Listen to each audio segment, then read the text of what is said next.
कपड़े वो कुंडी नहीं खो रही, आप जल्दी आइए, उसकी तबीयत मुझे ठीक नहीं लग रही, मुझे लग रहा है कि उसको अंदर जो है ना उसने कुछ गोलियाँ छोलियाँ खा रही, उसने कुछ कर लिया अंदर। जो मेरी सिस्टर थी उसने मेरे अम्मी और अब्बू को बताया कि मेरे हस्बैंड चाहते हैं कि ये बेटी ना हो।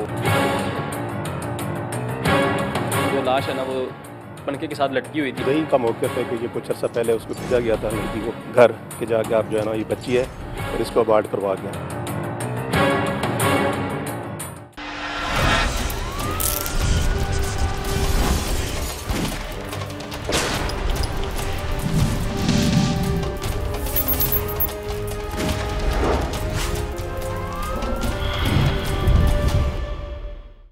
यूनिसेफ की एक रिपोर्ट के मुताबिक हमारे पड़ोसी मुल्क के एक बड़े शहर में 1984 के दौरान इस्तिकात हमल के 8000 वाक़यात रिपोर्ट हुए, जिनमें 7999 नौजवान लड़कियों के थे। तालीमी इदारों में कम्युनिटी सर्विस गाइड ग्रुप ने 1250 खानदानों का सर्वे किया तो पता चला कि 740 खानदानों में सिर्फ एक लड़की मौजूद थी। 249 खानदानों के सरबराहों ने तो ये तक कह दिया कि हम लड़कियों के बाप नहीं बनना चाहते, इसीलिए उनसे छुटकारा पा लिया। पड़ोसी मुल्क और दुनिया को तो छोड़िए, अगर हम अपने मुल्क की तरफ देखें तो यहाँ भी हर खानदान की ये ख्वाहिश होती है कि उसके घर में बेटा पैदा हो, और अगर ऐसा ना हो तो बेटी को वो मुकाम नहीं दिया जाता जिसकी वो हकदार होती है। अगर इंसाफ की नज़र से देखा जाए तो बेटे और बेटी में कोई भी फ़र्क नहीं। अगर बेटी की तालीम और तरबियत पर पूरी तवज्जो दी जाए तो वो जिंदगी के तमाम शोबों में बेटों से किसी तरह भी कम हुनरमंद नहीं होती।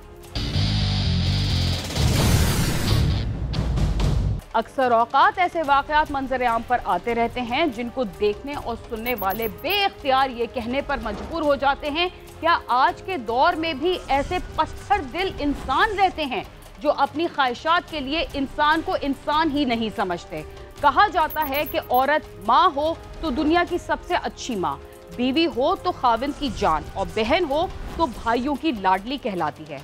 मगर यहाँ ऐसे इंसान भी तो बसते हैं जिनके घर में बेटी जन्म लेती है तो वो समझते हैं जैसे दुनिया भर की रुसवाई उनका नसीब बन गई है। कुछ लोग तो ऐसे भी हैं जो जदीद तिब्बी साइंस का फ़ायदा उठाते हुए दुनिया में आने से कबल ही बेटी का गला घोंट देते हैं। सच तो ये है, ऐसे लोगों और ज़माना जाहिलियत में बेटियों को पैदा होने के बाद जिंदा दफन कर देने वालों में कुछ भी फ़र्क नहीं। आइए देखते हैं कि लाहौर की रिहायशी निम्रा नामी खातून को बेटी पैदा करने से कबल किन मुश्किलात का सामना करना पड़ा।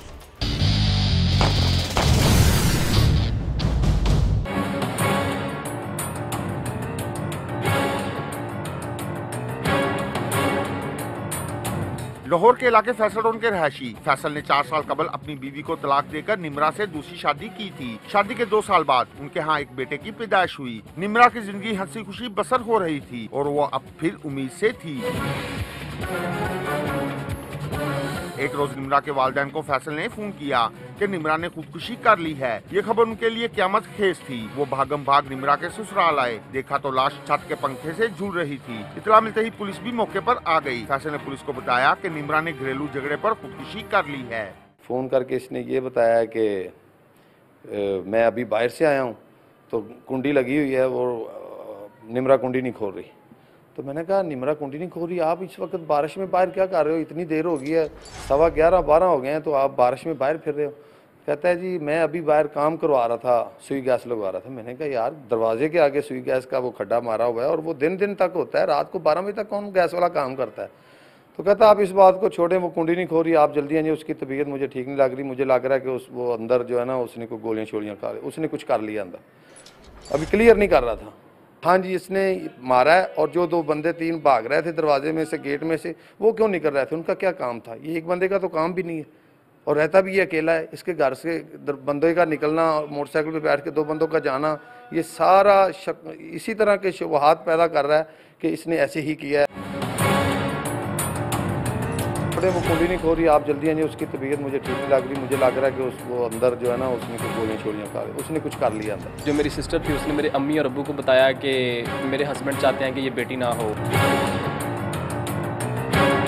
जो लाश है ना वो पनके के साथ लटकी हुई थी। यही का मौके पे कि ये कुछ अर्सा पहले उसको भेजा गया था लड़की को घर के जाके आप जो है ना ये बच्ची है और इसको अबार्ट करवा गया। फैसल अपनी बीवी की हलाकत को खुदकुशी करार दे रहा था, मगर फोरेंसिक टीम के मुआयने और निम्रा के बुरसा के बयानात पर पुलिस ने खुदकुशी के इम्कान को खारिज करते हुए फैसल को गिरफ्तार कर लिया।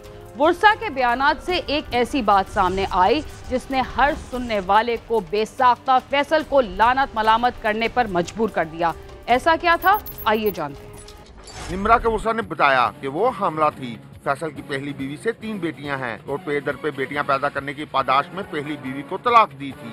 और अब निम्रा के हमला होने पर जब अल्ट्रासाउंड करवाया तो मालूम हुआ कि बेटी पैदा होगी, तो फैसल ने उसे पैसे देकर मेके भेज दिया और कहा कि इस काते हमल करवाकर वापस आना। आज से कोई 4-5 महीने पहले इन्होंने ना जो मेरी सिस्टर है उनको भेजा था हमारे गाँव कि आप अपने अम्मी अब्बू के पास जाओ। वहाँ जाके इन्होंने अल्ट्रासाउंड करवाया था। अल्ट्रासाउंड की रिपोर्ट्स में आया था कि बेटी है। ये चाहता था कि बेटी मैं नहीं लेना चाहता, कोई बेटा होना चाहिए। तो उसके बाद इसने जब गांव भेज दिया पैसे वगैरह दे के। निम्रा के बाप ने इस बारे इल्म होने पर फैसल को लानत मलामत की और समझा बुझाकर रोक दिया। निम्रा के बुरसा का कहना है कि फैसल ने बाद में फिर निम्रा पर दबाव डाला। उसके ना मानने पर उसे तशद्दुद करके मौत के घाट उतार कर उसे खुदकुशी का रंग देने की कोशिश की। तो वहाँ जाके जो मेरी सिस्टर थी उसने मेरे अम्मी और अब्बू को बताया कि मेरे हस्बैंड चाहते हैं कि ये बेटी ना हो, इसको जो भी अबॉर्शन वगैरह करवा दो। तो अब्बू थे वो एज काफ़ी उनकी एज हो गई, समझदार थे। उन्होंने कहा कि ये एक कत्ल के बराबर है, तो इस तरह नहीं होना चाहिए। अगर आपको बेटी नहीं चाहिए तो आप बेटी हमें दे दें, तो हम इस तरह का जो है ना गुनाह नहीं कर सकते। तो उसके बाद उन्होंने अपने मियाँ को फ़ोन किया तो उनके मियाँ ने बोला कि आप जो है ना वापस आ जाओ। तो अब्बू ने इनको वापस भेज दिया। जब ये यहाँ पे वापस आ गई हैं तो उसके बाद इनका कोई आपस में थोड़ा बहुत तकरार रहा है। उसके बाद इनके जो है ना बिहेवियर चेंज होता गया है। पहले मैं भी हफ्ते बाद इनके घर जाया करता था, तो इनके कोई भाई बहन के साथ इनका कोई बोलचाल अच्छा नहीं था। घर में और कोई इतना ज़्यादा आता जाता भी नहीं था। दिन भी इनका कोई हुआ है तो उस वजह से इसने ना कुछ गुस्से में आके जो भी कुछ किया है वो इसने किया है। निम्रा हामला थी, यूँ सिर्फ उसकी जान ना गई बल्कि रहमे मादर में एक मासूम कली दुनिया में आने से पहले ही कुचल दी गई। बुरसा का मजीद क्या कहना है, आइए जानते हैं। निम्रा के भाई का कहना है कि उसकी बहन का कद लंबा था। अगर वो बेड पर खड़ी होती तो पंखा उसके सर से टकराता था। मौके को देखते ही हर कोई समझ सकता था कि उसने खुदकुशी नहीं की बल्कि उसे कत्ल किया गया है। निम्रा का 2 साला बेटा लाश के करीब बेड पर पड़ा रो रहा था। शोहर था, अगर इसकी इतनी कोई मोहब्बत थी उसके साथ तो दरवाजे को तोड़ भी सकता था। हमें बता रहा है कि उसकी ज़बान बाहर आई हुई है। अगर बंदे को कोई प्यार हो अपनी बीवी के साथ तो बंदा खुद दरवाजे को चीर के गुजर जाता है। मेरी वाइफ है और फिर वो प्रेग्नेंट थी, 8 माह का उनके पेट में बेटी थी। जब हम गए हैं तो मैंने दरवाजे को जाके ठुड्डा मारा। ठुड्डा मारने के बाद जब देखा तो उनकी जो लाश है ना वो पंखे के साथ लटकी हुई थी। जो उनकी टांगें थी वो नीचे से फोल्ड हुई थी। होता है ना कि बंदा खुदकुशी करे उसकी टांगें सीधी होती है, नीचे से किसी चीज़ को धक्का देते हैं। बेड के ऊपर उनकी टांगें फोल्ड हुई थी और जो मेरी सिस्टर की हाइट थी वो 5 फुट 6 इंच थी। जब वो खड़ी हो तो उनका जो सारा वो पंखे के साथ लगता है और एक आम सा कपड़ा था रेशमी सा, उसके साथ इन्होंने ना ऊपर करके कोई गिरा दी हुई थी। उसके बाद उसके साथ लटकाया गया था। उनकी टांगें नीचे से फोल्ड हुई थी। बेटा उनके नीचे बेड पे पड़ा हुआ था। अपनी तरफ से तो इसने कोई कोशिश की होगी, वो बेचारा बच्चा भी सहमा हुआ था। हमें देख के वो एक दफ़ा उठा और फिर वो लेट गया। अभी इसने हमारे साथ ज्यादती की है, अल्लाह पाक देख रहा है, हमें इंसाफ मिलना चाहिए। पुलिस के मुताबिक मकतूला की इब्तदाई पोस्टमार्टम रिपोर्ट में उस पर तशद्दुद साबित हो गया है। मकतूला की गर्दन, दाईं टांग, कंधे, कलाइयों और चेहरे पर चोट के निशानात हैं, जबकि मौत की वजह सांस का बंद होना मालूम हुआ। अभी तक स्टिल पोस्टमार्टम रिपोर्ट अवेटेड है और इसकी रोशनी में फिर आइंदा इंशाल्लाह आगे तफ्तीश को जो है ना वो मुकम्मल किया जाएगा। ये मुद्दई का मौक़िफ़ है कि ये कुछ अर्सा पहले उसको भेजा गया था लड़की को घर के जाके आप जो है ना ये बच्ची है और इसको अबार्ट करवा गए हैं, लेकिन अभी तक इसकी कंफर्मेशन नहीं हो सकी दूसरे ज़राए से। पुलिस हुकाम का कहना है तफसीली पोस्टमार्टम और फॉरेंसिक रिपोर्ट से निम्रा की हिलाकत के तमाम हक़ाइक़ मजीद वाज़ेह हो जाएंगे। बुरसा ने वज़ीर आला पंजाब से मुतालबा किया है कि मुल्ज़िम को इबरतनाक इंजाम तक पहुँचाया जाए और माशरे में ये शऊर बेदार किया जाए कि बेटियाँ रहमत नहीं रहमत होती हैं। कैमरामैन अली मुस्तफा के साथ आमिर शहजाद, समा, लाहौर।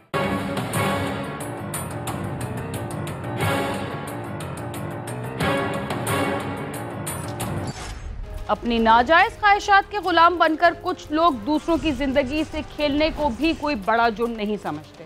इस वारदात में कातिल ने ये तक ना सोचा कि वो किसी दूसरी की बेटी के साथ अपनी बेटी की जान भी ले रहा है। प्रोग्राम क्राइम सीन में वक्त हुआ एक मुख्तसर से वक्फे का, जिसके बाद हम दोबारा आपके साथ होंगे। तब तक आप समा के साथ ही रहिए।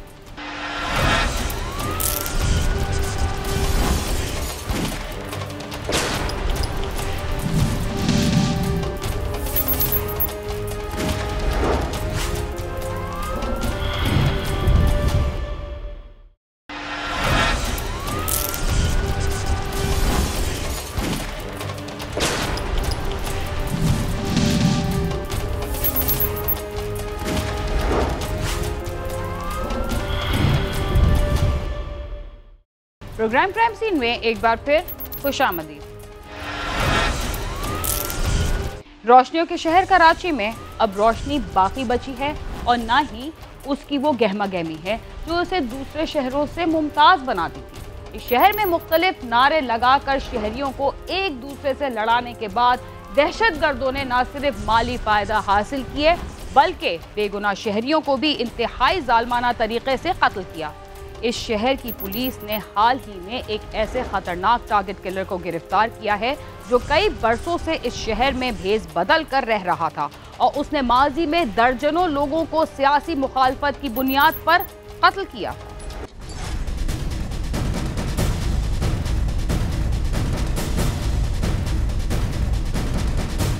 कराची में कानून नाफिज करने वाले इदारों की शब रोज मेहनत के बाद इस शहर में सियासी और फिरका वाराना बुनियाद पर होने वाली टारगेट किलिंग की वारदातों में खातिर ख्वाह कमी आई है।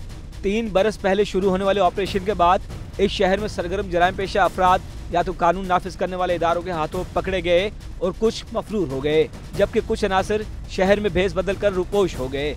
ऐसे ही एक टारगेट किलर को पुलिस ने गिरफ्तार किया जो दर्जनों लोगों को कत्ल करने के बाद इस शहर में भेस बदल कर रह रहा था। एसएसपी ईस्ट गुलाम असफर महसन ने प्रेस कॉन्फ्रेंस करते हुए बताया कि पुलिस ने टारगेट किलर साजिद को गिरफ्तार किया है, जिसका ताल्लुक एक सियासी जमात से है और वो महकमा सेहत का मुलाजिम भी रह चुका है। पुलिस के मुताबिक मुलजिम ने कत्ल की पहली वारदात 1995 में की थी और वो अब तक 40 से ज्यादा अफराद को कत्ल कर चुका है। ये खुद सरकारी मुलाजिम है, हेल्थ डिपार्टमेंट में नौकरी करता है और 1995 में इसने जो टारगेट किलिंग है पार्टी के नाम पे शुरू की है और 2014 तक मुसलसल ये टारगेट किलिंग के वाक़यात करता रहा है और इसने सियासी जमातें हों या सरकारी एहलकार हो उन सब का मर्डर किया। गिरफ्तार होने वाला टारगेट किलर ना तो कोई आम मुलजिम था और ना ही उसने 1, 2 या 4, 5 अफराद को कत्ल किया था। उसने जिन बेगुनाहों को बेदर्दी से कत्ल किया उनकी फहरिस्त बहुत तवील है, इसलिए कि उसने पहले बेगुनाह शख्स को आज से लगभग 24 साल पहले कत्ल किया था, जिसके बाद इन वारदातों का ना रुकने वाला सिलसिला शुरू हो गया था। पुलिस के मुताबिक मुलजिम साजिद उर्फ बोना के हाथों कत्ल होने वाले कई अफराद महकमा एक्साइज और तालीम के मुलाजमीन थे। पुलिस हुक्काम का कहना है कि गिरफ्तार मुलजिम ने मुखालिफ सियासी जमात के कारकुनों, सरकारी एहलकारों और अपने ही साथियों को शक की बुनियाद पर भी मारा है और इन वाक़यात की एफआईआर उनके साथी मुखालिफिन के खिलाफ दर्ज करवा देते थे, जिसके बाद उनके सियासी मुखालिफिन को पुलिस गिरफ्तार कर लेती थी। तकरीबन पुलिस के जो 31 केसेस जो ए क्लास हुए थे उनमें इसकी निशानदेही हुई है और जब इसको गिरफ़्तार किया गया तो इसने जब ये इंकशाफात दिए तो फौरी इसको इन पॉइंटों पे ले जाके और निशानदेही कराई गई है। मुलजिम ने पार्टी के कहने पे सरकारी मुलाजमान से लेके और बाकी सियासी पार्टियों के लोगों को कत्ल किया है। अपने ही लोग जो इनके नेट में चलते थे शक के बिना पे उनको भी मार डाला, जिसकी भी एफआईआर फिर अपने सियासी मुखालिफ तंजीम के ऊपर करा दी गई।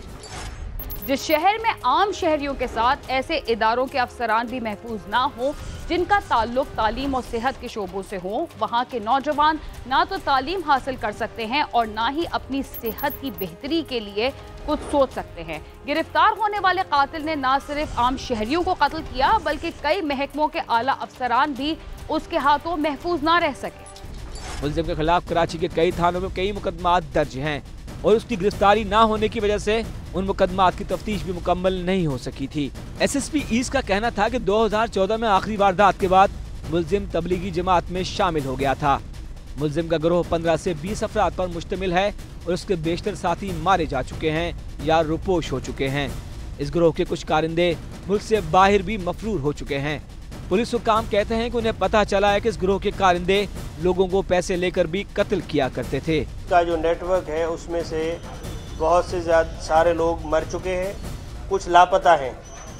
जो लापता हैं वो छुपे हुए हैं, ज़ाहिरी बात है। उन्होंने अपना भेस बदल के मुख्तलिफ जगहों पे, जैसे आपको पता है कि ये और भी बैरून मुल्क भी ये चले जाते हैं, तो कभी ये साउथ अफ्रीका नेटवर्क के नाम से, कभी किस नाम से एक नेटवर्क अचानक जो है वो सामने आता है स्क्रीन पे, तो उनको ढूंढेंगे। और ये अभी हमारे पास एक आई विटनेस भी है और फिजिकल क्राइम में जो शिरकत करता रहा है वो बंदा अवेलेबल है। गिरफ्तार मुलजिम ने दौरान तफ्तीश इस बात का भी इंकशाफ किया कि उसने डायरेक्टर एजुकेशन को सिर्फ इस बात पर कत्ल कर दिया कि उसने उनकी मर्जी से ट्रांसफर पोस्टिंग नहीं की थी। 2 पुलिस एहलकार हैं और एक जो है वो एक्साइज डिपार्टमेंट का अफसर है, और इसके अलावा एक डायरेक्टर एजुकेशन है जिसको महज इस बात पे कत्ल कर दिया गया कि उसने इनकी मर्जी का बंदा पोस्ट नहीं किया, ट्रांसफ़र पोस्टिंग नहीं की, जिसकी वजह से उसको मार दिया गया। माजी में दहशतगर्दी, भत्ताखोरी और अगवा बराए तावान की वारदातों में घिरा शहर कराची आहिस्ता आहिस्ता अमन की जानिब लौट रहा है, मगर उसे तबाह करने वाले कई जराम पेशा अफराद आज भी पुलिस की नज़रों से ओझल हैं, जो वक्त के साथ बेनकाब होते चले जाएंगे। कैमरामैन महबूब हुसैन के साथ सालिक शाह, समा, कराची। माजी में कराची की गलियों से जनाजे उठने का सिलसिला तवील अरसे तक जारी रहा। जनाजे तो अब भी उठते हैं, मगर मरने वाले ज्यादातर अफराद तिब्बई मौत का शिकार होकर इस दुनिया से रुखसत होते हैं। लेकिन इस शहर में एक ऐसा दौर भी गुजरा है जब रोजाना 10, 12 और कभी कभी उससे भी ज्यादा अफराद को बेदर्दी से कत्ल किया जाता था। इस कत्ले आम में शामिल कई किरदार हमारे सामने आ चुके हैं और बहुत सारे अब भी रूपोश हैं। अगर पुलिस ने अपनी गैर जानिबदाराना तफ्तीश जारी रखी तो ऐसे कई मुल्जिमान कानून के शिकंजे में पहुंच जाएंगे। इसके साथ ही क्राइम सीन अपने इख्तिताम को पहुंचता है। अगर आप हमसे रब्ता करना चाहते हैं तो हमारा पता है cs@sama.tv। इसके अलावा आप यूट्यूब, फेसबुक और ट्विटर पर भी हमसे रब्ता कर सकते हैं और हमारा प्रोग्राम देख सकते हैं। बीना खान और क्राइम सीन की टीम को इजाज़त दीजिए और देखते रहिए समा।